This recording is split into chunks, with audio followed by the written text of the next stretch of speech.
बिस्मिल्लाहिर्रहमानिर्रहीम। तसव्वुर आखिरत के हवाले से जिस ग़लतफ़हमी का आज हम तज़किरा करेंगे, उसको दूर करने की कोशिश करेंगे। उसका ताल्लुक़ नबी सल्लल्लाहु अलैहि वसल्लम की एक ख़ास बशारत से है जो आपने बाज़ ख़वातीन को दी जिनके बच्चे बचपन में फ़ौत हो जाते हैं। चुनांचे ये रवायत है जो बुखारी में आई है, मैं उसके अल्फ़ाज़ आपको पढ़ देता हूँ। अल्फ़ाज़ ये हैं कि नबी सल्लल्लाहु अलैहि वसल्लम ने एक मौके पे जब ख़वातीन को नसीहत की तो उनके जो अल्फ़ाज़ हैं वो ये हैं कि अय्युमा इम्रातिन माता लहा सलासतुम मिन वलद कानु लहा हिजाबम मिनन नार क़ालत इम्रातुन व इस्नान क़ाला व इस्नान। यानी एक मौके पर नबी सल्लल्लाहु अलैहि वसल्लम ने कहा कि ख़ातून उसके अगर 3 बच्चे जो हैं वो फ़ौत हो जाएँ तो फिर उसको आग से हिजाब है, यानी क़यामत में फिर उसको जहन्नुम में नहीं डाला जाएगा ऐसी ख़ातून को। और फिर एक ख़ातून जो वहाँ हाज़िर थी उसने कहा कि अगर उसके 2 बच्चे फ़ौत हो जाएँ तो उस पर नबी सल्लल्लाहु अलैहि वसल्लम ने कहा दो पर भी यही बशारत मौजूद है। तो ज़ाहिर है इन अल्फ़ाज़ से जो मुतबादिर मफ़हूम जो ऑब्वियस चीज़ें सामने आती हैं, जो मफ़हूम सामने आता है, उससे ये ग़लतफ़हमी पैदा होने का अंदेशा है कि अगर औलाद की वफ़ात हो जाए तो एक ख़ातून का जो भी अमल हो, वो जैसी भी हो, उसके नतीजे में अल्लाह ताला जो है उसको आग से बचा लेते हैं। तो ये बात दुरुस्त नहीं है। देखिए, अल्लाह ताला के हवाले से और हमें मालूम है नबी सल्लल्लाहु अलैहि वसल्लम के हवाले से जन्नत में जाने और जहन्नुम में जाने की जो कवायद और उसके जो उसूल हैं वो कुरान में बयान हो गए हैं।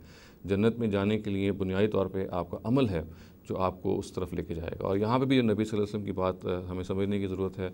और जो मुक़द्दर है वो ये है कि वो ख़ातून एक प्रैक्टिसिंग मुसलमान होगी, वो एक सच्ची मुसलमान होगी, वो कोई सरकश मुसलमान नहीं होगी। और वो ज़ाहिर है कि जब इस तरह का बड़ा हादसा पेश आएगा, अल्लाह ताला हमें इन हादसात से महफूज रखे, मगर अगर किसी ख़ातून को इस तरह का हादसा पेश आ जाता है तो उसके बाद अगर वो सब्र का मुज़ाहरा करती है और अल्लाह ताला से एक साबिर ख़ातून की हैसियत में उसकी मुलाकात होती है, और जैसे कि हमें मालूम है कि कुरान मजीद ने भी ये कहा कि जन्नत के बारे में कि जज़ाअम बिमा सबरू जन्नतुम व हरीरा, यानी असल में जन्नत जो है वो इंसान की सब्र की जज़ा है। तो एक ख़ातून जिसके साथ ये हादसा हो जाता है कि उसकी 3 या 2 औलाद जो हैं वो अल्लाह ताला को प्यारी हो जाती हैं बचपन में, और फिर वो सब्र करती है उसके नतीजे में, तो उसके बारे में ज़ाहिर है फिर अल्लाह ताला उसके सब्र में उसको अजर देंगे और उसको जन्नत में डाल देंगे। तो ये पूरी बात है जो हमारे सामने रहनी चाहिए इस तरह की रवायात को समझने में, वरना ज़ाहिर है कि इस नतीजे में ये ग़लतफ़हमी पैदा हो जाती है। और अलल इत्लाक़ हम एब्सोल्यूट मफ़हूम में ये बात अख़्ज़ कर लेते हैं कि अगर आपके बच्चे फ़ौत हो गए हैं तो आपको जन्नत का परवाना मिल गया है या आपको आग से अल्लाह ताला महफूज रखेंगे। तो ये बात ऐसे नहीं है। यानी तफ़सील उसकी, जैसा कि मैंने अर्ज़ किया, ये है कि ये बशारत ज़ाहिर है कि उन ख़वातीन के लिए हैं कि जो बुनियादी तौर पे अपनी मुसलमान होने के जो फ़राइज़ हैं वो भी सर अंजाम दे रही हैं, और उसके नतीजे में ज़ाहिर जो उनको हादसा पेश आया है उसमें वो सब्र का मुज़ाहरा कर रही हैं और साबिर ख़ातून की हैसियत ज़िंदगी गुजार रही हैं। और जैसा कि मैंने अर्ज़ किया कि ख़ुद कुरान ये कहता है कि जन्नत कुछ नहीं है मगर इंसान के सब्र का एक रिवॉर्ड है।